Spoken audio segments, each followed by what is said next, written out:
আসসালামু আলাইকুম। আরও একবার স্বাগত জানাচ্ছি আমার ইউটিউব চ্যানেল আপন বারান্দায়।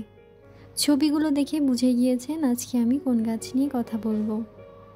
আজকে গাছটি হচ্ছে রঙ্গন। রঙ্গনকে রঙ্গন, রুবিনী, বার্নিং লাভ, জ্বলন্ত ভালোবাসা ইত্যাদি বলা হয়। আমি জানি না আপনারা আমার ভিডিওগুলো শেষ পর্যন্ত দেখেন কি না। এই মুহূর্তে যারা আমার ভিডিওটি দেখছেন তারা অবশ্যই একটি লাইক দিয়ে আমার ভিডিওটি দেখা শুরু করতে পারেন, আর চাইলে অবশ্যই সাবস্ক্রাইব করতে পারেন। যারা আমার ফেসবুক পেজ শিল্পমেলায় ভিডিও লিঙ্ক পেয়ে এই ভিডিওটি দেখছেন তাদেরকেও জানাই অসংখ্য ধন্যবাদ।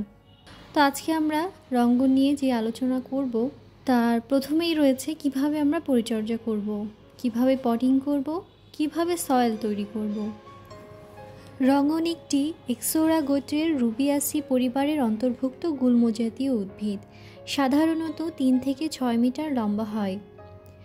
এছাড়া ছোট জাতের গাছও হয়, বড় জাতের গাছও হয়, আর বিভিন্ন রঙেরও দেখা যায়। এখন আসি যে আমরা কী ধরনের মাটি তৈরি করব এই গাছের জন্য। আমি আমার এই গাছটিকে রোপণ করার সময় যে ধরনের মাটি তৈরি করেছি সেই বিষয়ে আজকে আমি কথা বলবো। তো আমি এখানে দোআঁশ মাটি ব্যবহার করেছি। এছাড়া 1 ভাগ মাটি আর সেই সাথে 1 ভাগ বালিও ব্যবহার করেছি। বালি ব্যবহার আমরা করি কেন? বালি ব্যবহার করি যাতে পানি নিষ্কাশন ব্যবস্থার জন্য, আর লাল বালি ব্যবহার বা সাদা বালির ব্যবহার যে কোনো একটি করা যায়। বালি আসলে কোনো খাবার তৈরি করে না বা ধরেও রাখে না। পানির নিষ্কাশনী ব্যবস্থা ভালো করার জন্যই আমরা বালি ব্যবহার করে থাকি বা মিশিয়ে থাকি। বিল্ডিংয়ের কাজে যে মাটি ব্যবহার করা হয় তা না দেওয়াই ভালো, অ্যাবজর্ব করার আগেই পানিটা বেরিয়ে যায়। লাল বালি নিলেও সরু দানার নিতে পারেন, যেমনটা সাদা বালির ক্ষেত্রে দেখা যায়। সমুদ্রের বালি না নেওয়াই ভালো, নিলেও ওয়াশ করে বা ধুয়ে ব্যবহার করতে হবে, সল্ট যেন না থাকে। তাহলে আমি এখানে 1 ভাগ মাটি এবং 1 ভাগ বালি ব্যবহার করেছি, আর সাথে 1 ভাগ কম্পোস্ট, 1 ভাগ কোকোপিট। আসলে এগুলো মাটির সাথে একসাথে মিশানোই ছিল, এই জন্য আমি আলাদাভাবে আর দেখাতে পারছি না। তবে এখানে কোকোপিট নেওয়ার কারণ হচ্ছে মাটিতে পানি দিলে যেন মাটিটা ভেজা ভেজা থাকে। কোকোপিট তো আসলে কোনো খাবার তৈরি করে না, তবে না দিলে না দেওয়া যেতে পারে, কোনো সমস্যা নেই। মাটি শুকালে আবার পানি দিবেন, তাহলেই হবে। তবে একটা বিষয় খেয়াল রাখতে হবে যে ড্রেনেজ সিস্টেমটা যেন ঠিক থাকে। এখন আসি কী ধরনের রোদ প্রয়োজন। ফুল সানলাইটের প্রয়োজন, তবে 12 ঘন্টা রোদ দিতে হবে এমনটি নয়।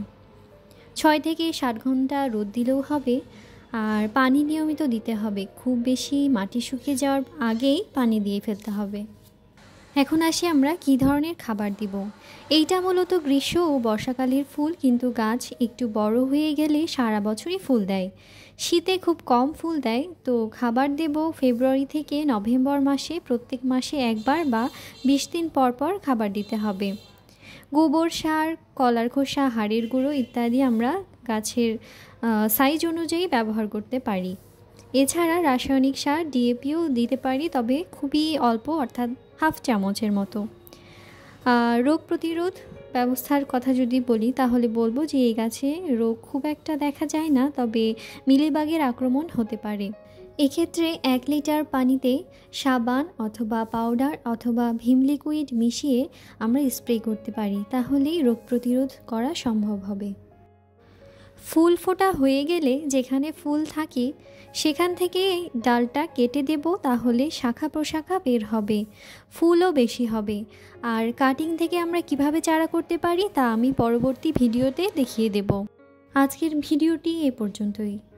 এতক্ষণ আপনারা যারা আমার সাথে ছিলেন তাদেরকে জানাই অসংখ্য ধন্যবাদ। আগামী ভিডিও দেখার আমন্ত্রণ জানিয়ে আজ এখানেই বিদায় নিচ্ছি। আল্লাহ হাফিজ। আসসালামু আলাইকুম।